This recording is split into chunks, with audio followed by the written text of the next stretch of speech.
gaano kamahal ang pamasahe sa mga ride-hailing app, gano'n naman kalit ang kita ng mga driver. Ang ilan sa kanila halos hindi na umuwi para may taguyod ang pamilya. Ang kwento dokumentado ni Charina Guevara.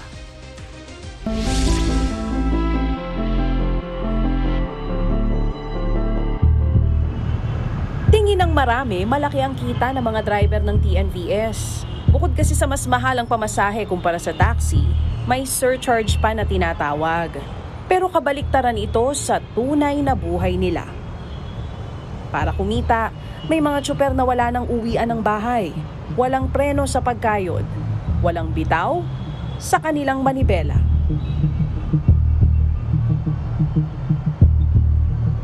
Hello, kuya! Si Chimley Makasinag, 8 taon ng TNVS driver.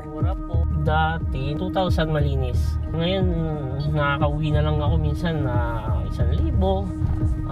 Pinakamalaki ko na siguro 1,500 eh. 2 days po. Sa 1,000 piso kada araw nakita, ang take home niya, 30,000 kada buwan. Pero dito niya pa ibabawas ang buwanang hulog sa sasakyan na halos nasa 19,000 piso. Kasobrang tumal na, abutin ako ng 12 hours. Sagad na ako hanggang 16 hours na. Tapos pagka wala pa talaga akong kinikita, sumasagad ako hanggang 24 hours. And then katulad ngayon, halos magdadalawang araw na ako nasa kalsada. Otomatikong nakakaltasan ng 20% ang bawat booking na natatanggap ni Chinley na napupunta sa ride-hailing app. Idagdag mo pa dyan ang mataas na presyo ng gasolina.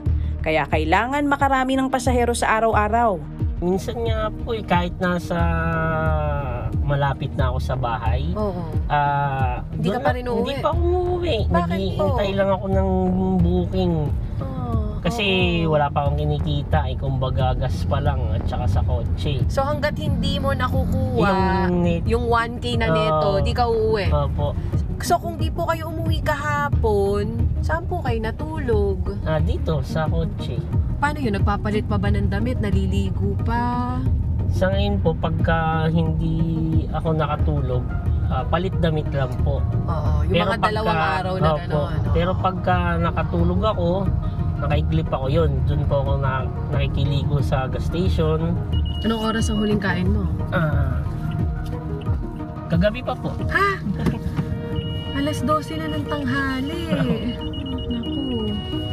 Gutom ka na niyan? Medyo po.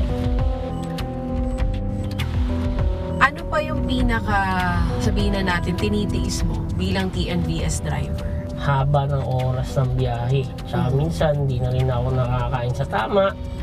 Pati pag-ihi na... Tinitiis mo rin? Opo.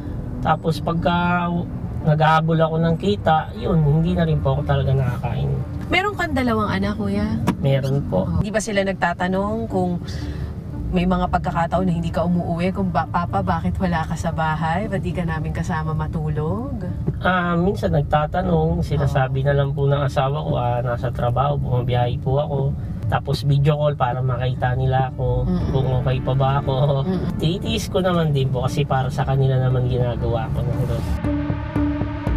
Isang halimbawa lang ang mga TNVS driver na tulad ni Chimley sa bahagi ng ating lipunan na kung hindi kakayod, walang kakainin sa araw-araw. Mahal mabuhay, mahirap kumita, pero lumalaban ng patas sa buhay. Charina Guevara, Mukha ng Maliliit, Isyong Malalaki, dokumentado. Mga kapatid, Jig Manikad po, pagdating sa mahalagang balita sa loob at labas ng bansa, dapat una sa lahat, mag-follow at mag-subscribe na sa social media pages ng News 5.